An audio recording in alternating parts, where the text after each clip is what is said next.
Now it's time for an English speech. I call upon the stage our next speaker, a very polite, well-mannered and well-disciplined girl who is known among her friends for her exclusive creativity, crafts and speaking skills.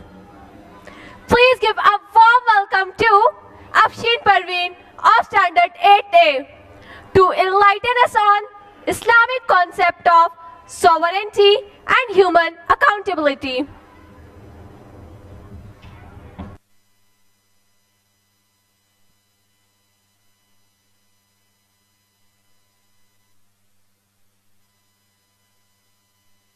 नहमदु व नुसल्ली अला रसूलिहिल करीम अम्मा बाद फ़अऊज़ु बिल्लाहि मिनश शैतानिर रजीम बिस्मिल्लाहिर रहमानिर रहीम rabbi इश्रह ली सदरी व यस्सिर ली अमरी वहलुल उक़दतम मिन लिसानी यफ़क़हू क़ौली.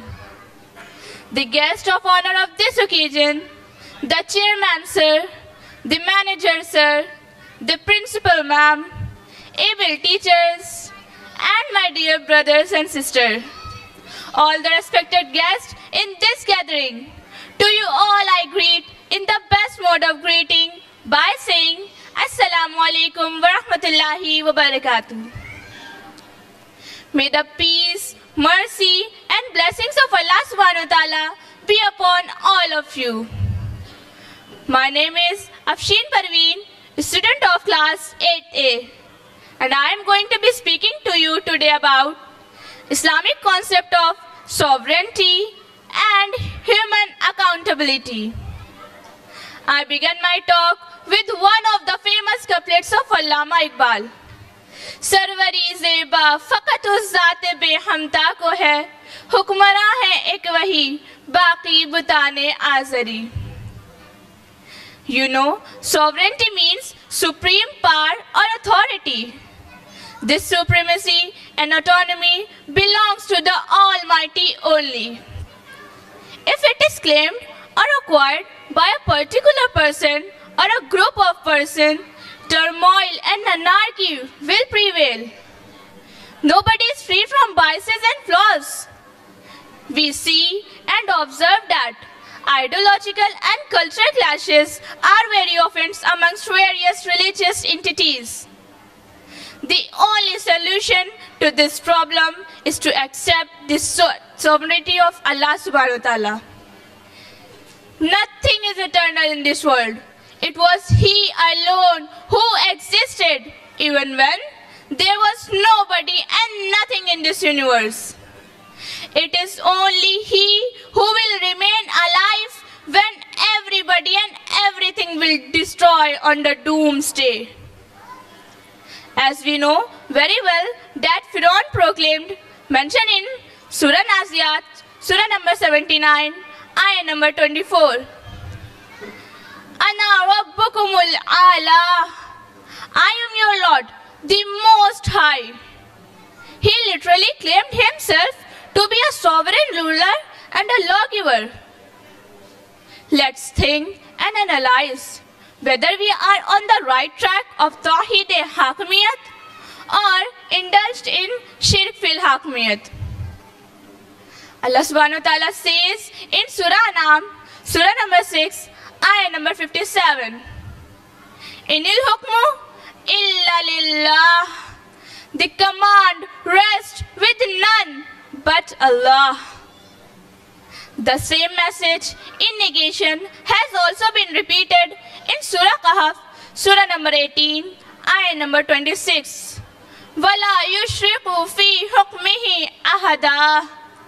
And He shares not His legislation with anyone. Islam favors a nation based on social justice, economic welfare, and religious freedom.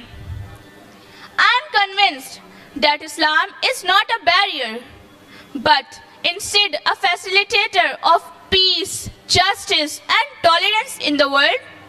Islam established the principle of rule of law in relation to nepotism and accountability.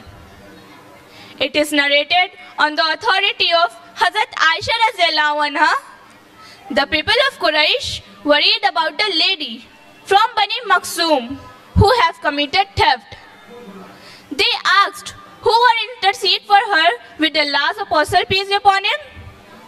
Some said no one dared to do so except Usama bin Zaid, the beloved one to Allah's apostle. When Usama spoke about that to Allah's apostle, peace be upon him, Allah's apostle said, "Do you try to intercede for somebody in a case connected with Allah's prescribed punishment?"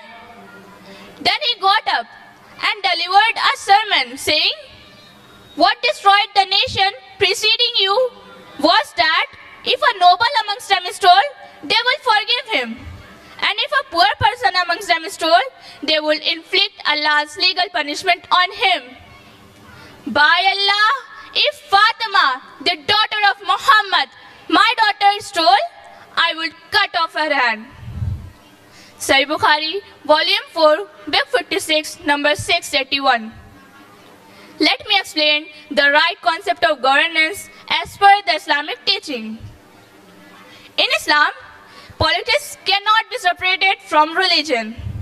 Unlike Christianity, that has created Sunday attitude towards religion, Islam covers the whole life and activities of man from cradle to grave. Islam means being at peace with oneself, the world and the God. It aims at establishing an equilibrium between the two aspects of life, the spiritual and the material. Let's know the core component of divine government which ensure human accountability in every field. Firstly, Allah's sovereignty instead of human sovereignty. The Islamic concept of submission is more powerful as it subordinates human will to the will and law of God unconditionally. According to Islam, sovereignty belongs to Allah. He alone is the lawgiver, and believers could neither resort to totally independent legislation nor could they modify any law laid down by God. Man, as God's representative, that is, vice regent on earth, is not only the primary agent of the sovereign, but also enjoys a margin of autonomy. This margin of autonomy, by virtue of vice regency, is the Islamic equivalent of popular sovereignty. Secondly, trust or custody instead of man's ownership. This principle means that everything belongs to Allah, as Allah has said in Surah Al-Baqarah, Surah number 2, ayah number 284. Lillahi ma fis samawati wa ma fil ard. To Allah belongs whatever is in the heaven and whatever is in the earth. The owner of all the things is Allah, who has given mankind resources to use on this earth. This means that whatever a person possesses is a trust from Allah. This concept of trust is a revolutionary concept as it changes one's thinking. Instead of saying my property, my money, etc., Islam views that all the things given to the people for the duration of their life is a trust for which they will be accountable to God.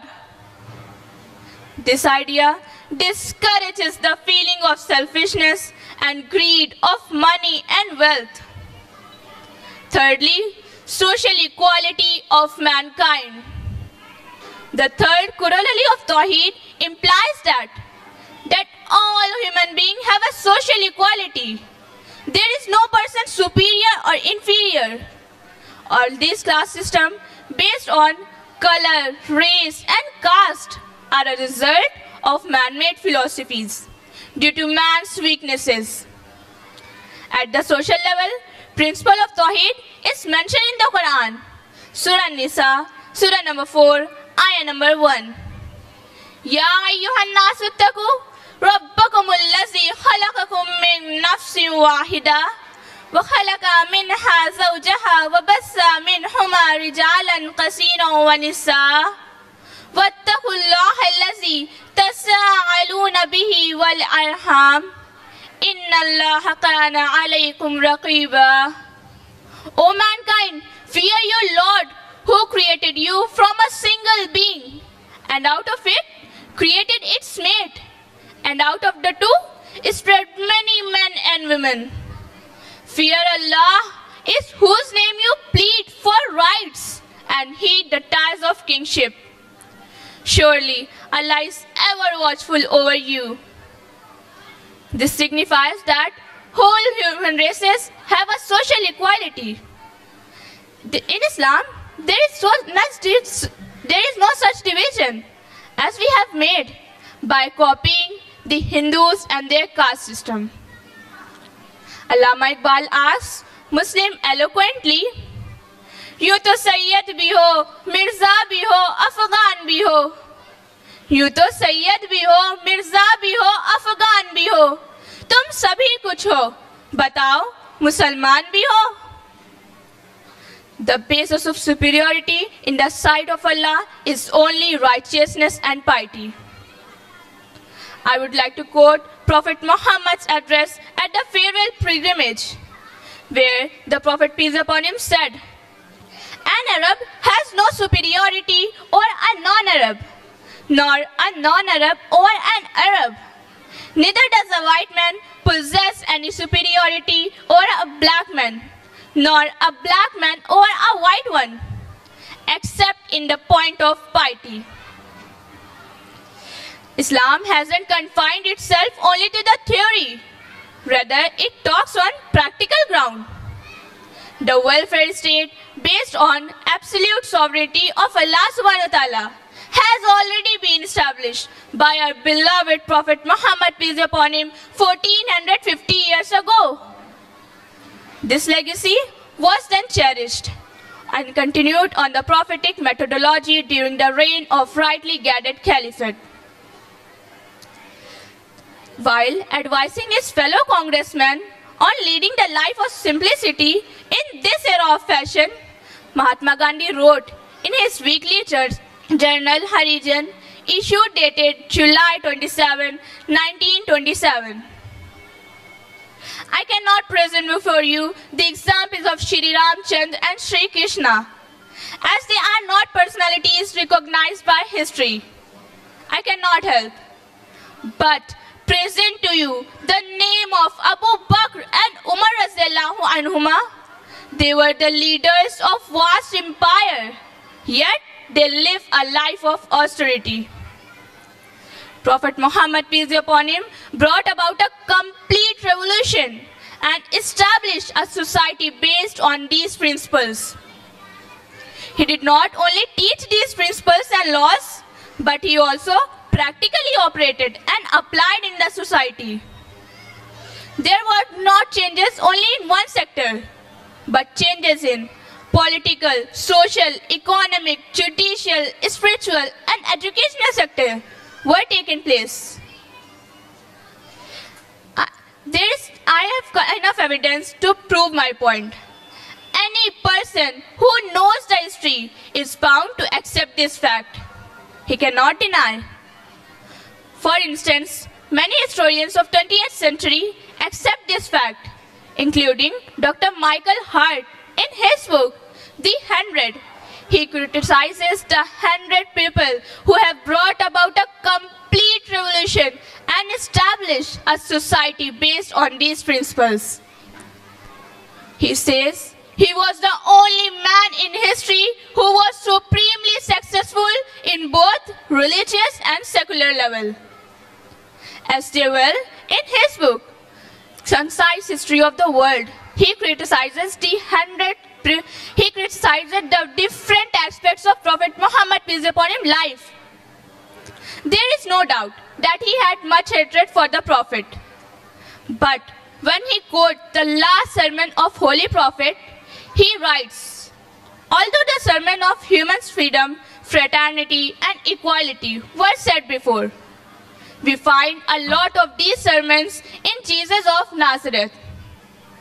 But it must be admitted that it was Prophet Muhammad, peace be upon him, who for the first time in history established a society based on these principles. In a nutshell, we can confidently say that Islam has established just world order based on true democracy, social justice, equality, equitable distributions of wealth, regard for individuals' rights, eradication of favoritism and nepotism, bribery and hoarding, security and respect of human life and properties, irrespective of class, religion or party, for peace, rights of worship according to faith and brotherhood. The last sermon of Holy Prophet is the Magna Carta for human rights and gist of democracy. Allah's kingdom on earth can easily be established if we Muslims practice, preach and propagate Islam in its full sense. May Allah subhanahu wa ta'ala grant us hidayah to strive in His path for the establishment of peaceful and corruptionless society. आमीन। मेरी जिंदगी का मकसद तेरे दी की सरफराजी, मैं इसीलिए मुसलमान, मैं इसीलिए नमाजी। जज़ाकुमुल्लाहु खैरा, वस्सलामु अलैकुम वरहमतुल्लाहि वबरकातुहू।